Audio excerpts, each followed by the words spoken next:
नमस्कार दोस्तों, मैं हूं आपके साथ काजल सोनी और आप देख रहे हैं भारत लाइव एक्सपोर्ट्स। यूपीएससी का एग्जाम अपने आप में बहुत बड़ा एग्जाम होता है। हर कोई उसकी कल्पनाएं नहीं कर सकता। लोग कहते हैं ना, हम यूपीएससी की जब तैयारी करते हैं तो कुछ आसपास के हमारे लोग होते हैं जो हमारा मजाक बनाने लगते हैं कि अरे ये सपने मत देखो। तो आज हमारे साथ मौजूद हैं निखिल जी, जिन्होंने यूपीएससी का एग्जाम क्लियर भी किया और आईएएस बने हैं। ठीक है, आप बताइए कि ये आपकी जर्नी कैसी रही है और कहाँ से आप बिलोंग करते हैं? मैं तो सबसे पहले जौनपुर से बिलोंग करता हूँ और मैंने अपनी प्रारंभिक शिक्षा वहीं जौनपुर से ही कंप्लीट की है। उसके बाद मैंने अपनी ग्रेजुएशन उदय प्रताप कॉलेज वाराणसी से की है। उसके बाद मैंने बनारस हिंदू यूनिवर्सिटी से पोस्ट ग्रेजुएशन स्टैटिस्टिक्स में किया हुआ है। उस टाइम तो हमको बस ये चीज़ पता थी कि हाँ, स्टैटिस्टिक्स में सबसे हाईएस्ट पोस्ट आईएएस की है और इसके लिए प्रिपेयर करना। लेकिन हमको लगता था हाँ चलो ठीक है, इसको कर लेंगे। लेकिन हम करते नहीं थे कभी, बस ऐसे ही इसके लिए प्रिपेयर मतलब था कि एग्ज़ाम दे आते थे, करते नहीं थे। तो 2 साल तो हमारे ऐसे ही निकल गए।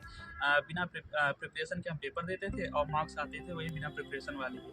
लेकिन फिर उसके बाद थर्ड अटेम्प्ट में हमने ट्राई किया कि चलो अब अच्छे से प्रिपेयर करते हैं। उसके हमारे दोस्त थे, वो लोग भी कोचिंग करने लगे थे। तो हम तो शुरू में हमको लगा नहीं हम इसको हम खुद से करेंगे, किसी की ज़रूरत नहीं है हमको। लेकिन फिर कुछ टाइम बाद हमको लगा नहीं ये चीज़ हमसे अकेले में तो नहीं हो सकती है। तो फिर हम यहाँ लखनऊ आए, यहाँ से कोचिंग ज्वाइन की। वहाँ हमको सर मिले, उन्होंने काफ़ी चीज़ें हमको सिखाई धीरे-धीरे। यहाँ आने के बाद सबसे अच्छी चीज़ तो हमको मिली कि हमको कॉम्पिटिशन मिल गया। कॉम्पिटिशन सबसे बड़ी चीज़ होती है, आपको सिखा देती है कि जब आपके मार्क्स 1-2 टेस्ट में कम आएँगे, तो आप सोचेंगे हमारे मार्क्स कम कैसे आ रहे हैं, हमको पढ़ना चाहिए। तो फिर वहाँ से धीरे-धीरे चीज़ें सीखते चले गए और होती चली गई। और सर ने हमको काफ़ी चीज़ें सिखाई। फिर हमने उस अटेम्प्ट हमें लगा कि अब हम इसको क्लियर कर सकते हैं। अच्छा, लेकिन ये आपका कौन सा अटेम्प्ट था? ये मेरा 4th अटेम्प्ट था। फोर्थ 4th था। हाँ। तो अच्छा ये बताइए, फोर्थ अटेम्प्ट मतलब दिया आपने, तो इतना लंबा समय कैसे लग गया? आपने बाकी 3 अटेम्प्ट में ऐसी क्या मिस्टेक्स की जिसकी वजह चौथे अटेम्प्ट में मतलब वो आपने सुधारा और आप बन गए इस बार? पहले तो 2 अटेम्प्ट जो शुरू के थे, हुँ। उसको तो हमने बिना प्रिपरेशन के एमएससी के टाइम ही दे दिए अच्छा। थे कि हमको चलो देख लेते हैं पेपर कैसा होता है। हुँ, नहीं, हुँ। हमको लगता था कि नहीं, हम बिना पढ़े भी देंगे तो हमारा हो जाएगा इसमें। हुँ। लेकिन जब एग्ज़ाम दे के आए, मार्क्स आए, तो हुँ। हमको पता चल गया नहीं, बिना पढ़े तो कुछ नहीं कर सकते। लेकिन फिर थर्ड अटेम्प्ट में हमने ये गलती की कि हमने आंसर राइटिंग नहीं की। आंसर राइटिंग थर्ड मतलब इस एग्ज़ाम के लिए आपको मस्ट करने ही करने हैं। आंसर राइटिंग में हमको कुछ चीज़ें वहाँ से हमको ये थर्ड पेपर था तो हमको बहुत कम मार्क्स मिले थे। आई थिंक यूपीएससी के एग्ज़ाम समझने में ही 1-2 साल लग जाते हैं, तब हम लगता है कि हम समझ चुके हैं। अच्छा ये बताइए, इसमें एनसीईआरटी का रोल कितना है? लोग कहते हैं एनसीईआरटी आपको पढ़ना ही है। इस एग्ज़ाम में देखिए एनसीईआरटी का रोल तो बहुत बड़ा नहीं है, क्योंकि जनरल स्टडीज़ की एक ही पेपर होते हैं, वो भी 100 मार्क्स होते हुँ। हैं। तो आपको बहुत नहीं पढ़ने, लेकिन पढ़नी है एनसीईआरटी। आपको हिस्ट्री के लिए एनसीईआरटी पढ़नी है, ज्योग्राफी के लिए आपको हुँ। एनसीईआरटी पढ़नी है, इकोनॉमिक्स के लिए भी आप चाहें तो एनसीईआरटी पढ़ सकते हैं।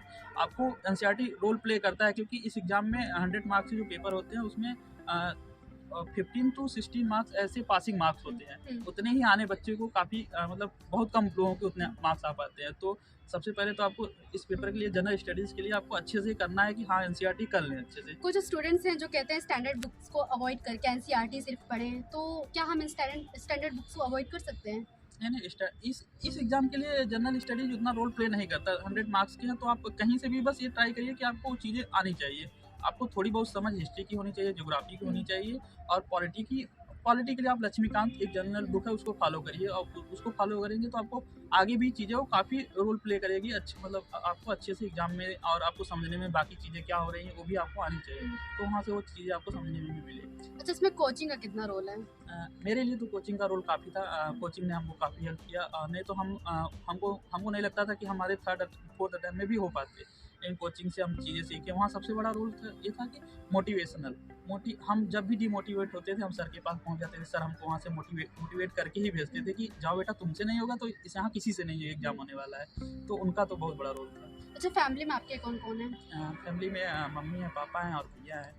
फैमिली का कितना बड़ा रोल रहा है आपकी इस जर्नी में? किसी भी एग्ज़ाम में या किसी भी कार्य को करने के लिए आपको तो फैमिली का सपोर्ट चाहिए ज़रूरी होता है। और फैमिली के सपोर्ट के बिना आप तो कुछ नहीं कर सकते। उन्होंने हमको यहाँ, हम तो आने वाले नहीं थे, उन्होंने हमको यहाँ ज़बरदस्ती भेजा, जाओ तुम अब वहाँ तैयारी करो। हुँ। तो उसके बाद हमको लेकिन एक चीज़ रहनी चाहिए कि आपकी फैमिली को आपके ऊपर ट्रस्ट रहनी चाहिए कि आप कुछ गलत करेंगे नहीं। आप जो करेंगे आपका नहीं होगा तब भी वो आपको सपोर्ट करेंगे कि बेटा तुम करो, तुमसे नहीं हुआ अगले अटेम्प्ट में होगा, नहीं होगा तो भी कुछ नहीं बोलेंगे। लेकिन अगर आप कुछ गलतियाँ करेंगे तो फिर दिक्कत है। लेकिन फैमिली का सपोर्ट मेरे लिए तो बहुत था कि मेरे भैया हमेशा बोलते थे तुम जाओ, मम्मी पापा सब कि जाओ करो, होगा कैसे नहीं होगा। आपने जो तैयारी की थी, कितना समय लगा इस तैयारी को करने में?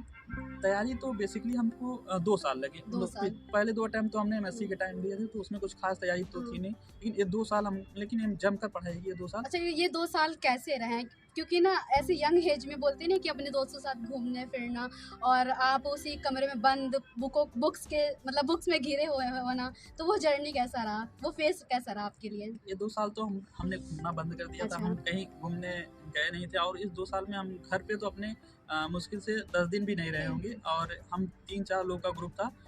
तो हम लोग बस यहीं मतलब आपस में जो भी बात रहती थी आपस में डिस्कस करते थे, आपस में करते थे और घूमने तो शायद ही कभी गए होंगे। हम इतने टाइम से यहाँ हैं लेकिन हमको यहाँ की बहुत कम चीज़ें पता है कि हम कहाँ गए हैं, कहाँ नहीं गए। तो आपको उसके लिए आपको कंसिस्टेंट रहना पड़ेगा, नहीं तो बिना कंसिस्टेंट आप घूमने चले जाएँगे, 1 दिन घूमने गए, आपका 2 दिन फिर और जाने का मन करेगा, तो आप तो कंसिस्टेंट तो रह नहीं पाएँगे। तो इसलिए घूमना-वूमना और मोबाइल, ये 2 चीज़ थोड़ा अवॉइड करिए। अच्छा, जैसे कि आपके पास मोबाइल जैसे था, तो मोबाइल में फ्रेंड्स के कॉल आना, मैसेजेस आना, तो आपने कौन-कौन से एप्लीकेशन को डिलीट कर दिया? आई थिंक व्हाट्सएप वगैरह डिलीट कर दिया होगा? नहीं, व्हाट्सएप तो था हाँ। क्योंकि उसी से तो हम लोग आपस में क्वेश्चन शेयर करते थे।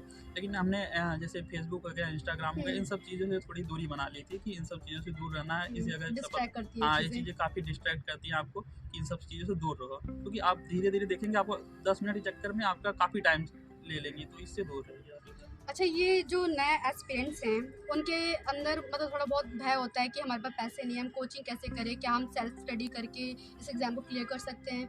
तो उन्हें आप क्या मैसेज देंगे? नहीं, सेल्फ स्टडी से भी बहुत लोग एग्ज़ाम क्लियर करते हैं और आप कर सकते हैं।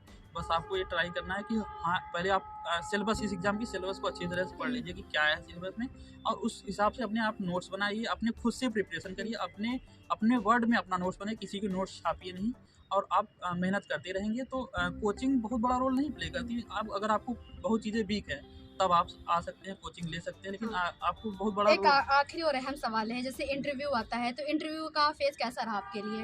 इंटरव्यू तो हम 4 लोग थे हाँ। मतलब चारों लोग का इंटरव्यू फेस के लिए हुआ था। हुँ। तो हम लोग आपस में ही इंटरव्यू कंडक्ट करते थे। 3 लोग बोर्ड मेंबर बन जाते थे, 1 लोग उनसे क्वेश्चन पूछते थे। तो इसी तरीके से था कि हमने इंटरव्यू के लिए बहुत डीपली चीज़ें पढ़ी थी क्योंकि वो आपसे नॉर्मल चीज़ें पूछेंगे नहीं। इंटरव्यू कैसा रहा आपका?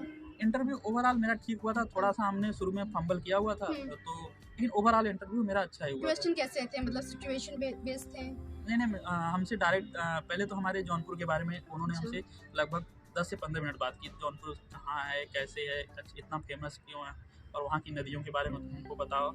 यही सब हम और वहाँ से और हिस्ट्री के बारे में भी हमसे बात की कि जो एग्ज़ामिनर थे, उनका मतलब वो आपको कम्फ़र्ट फ़ील करा रहे थे या फिर आप उनकी बातों से डर जा रहे थे? मतलब होता नहीं कभी-कभी जो क्वेश्चन करते हैं तो हम ब्लैंक हो जाते हैं, ऐसा कुछ? नहीं, पहले तो हम फंबल कर गए तो हाँ। उन्होंने पहले थोड़ा हँसे, फिर उन्होंने फिर हमको थोड़ा नॉर्मल फ़ील कराया, बेटा कोई बात नहीं, सबसे हो जाता है चीज़ें। फिर उन्होंने एकदम अच्छे से हमको कम्फ़र्ट करा दिया, फिर उसके बाद जब क्वेश्चन पूछना चालू किया, तो वहाँ से चीज़ें अच्छी होती चली गई। तो इंटरव्यू रूम से जब आप बाहर निकले तो क्या फ़ील किया आपने? तो हमको लगा था कि इंटरव्यू में ठीक-ठाक मार्क्स हमको मिल जाएँगे, मतलब एबव एवरेज रहेंगे, बिलो एवरेज तो नहीं आने चाहिए। तो ये था कि हाँ, अच्छे हो गए, बस वही शुरू में हमारे जो 2-3 मिनट शुरू में गड़बड़ हुए, वो चीज़ थोड़ा ज़्यादा ना ध्यान दें तो उससे अच्छा हुआ। जिस दिन रिज़ल्ट आया उस दिन क्या मतलब फ़ील हुआ? रिज़ल्ट आया तो पहले रिज़ल्ट से पहले की क्या फ़ीलिंग थी ये बताइए? रिज़ल्ट तो पहले तो हम लोग को पता था कि रिज़ल्ट पहले आ जाएगा, लेकिन डिले हो गया किसी केस की वजह से, तो हम लोग उतना था नहीं कि रिज़ल्ट आएगा। तो हम अपने दोस्त के यहाँ गए हुए थे, वहाँ बैठे हुए थे, हम 3 दोस्त थे। तो हम ऐसे ही बस ऐसे रिज़ल्ट आया, ग्रुप में मैसेज आया तो हमने देखा तो पहले तो हमारा नाम दिख गया। तो फिर हमने कहा ये तो हमारा नहीं हो सकता, तो हमने नीचे से खोजना चालू किया कि कोई और निखिल सिंह तो नहीं है। फिर जब लास्ट में हो गया कि नहीं हमारा ही है, रोल नंबर मिला लिया तो फिर लगा कि हाँ हमारा हो गया है। उसके बाद से तो इतने कॉल्स आए कि हम खुद नहीं जान रहे हैं, जिन लोगों को उतने कॉल्स आए हैं। अब तो लग रहा है कि हाँ ठीक है, हमारा ही हुआ है। यानी कि मेहनत करते जाएँ और हम सफल हो सकते हैं। कोई भी काम छोटा या बड़ा नहीं होता और आप मेहनत करते जाइए और आप भी निखिल जैसा कार्य कर सकते हैं और बन सकते हैं। देखिए आज के टाइम पे नौकरी पाना और आप जैसे युवा हैं तो अपने आप में एक प्राउडिंग फ़ील होता है। हमारे चैनल के बारे में कुछ बोलिए। आप इस चैनल को सब्सक्राइब कर दीजिए और लाइक कर दीजिए। ये चैनल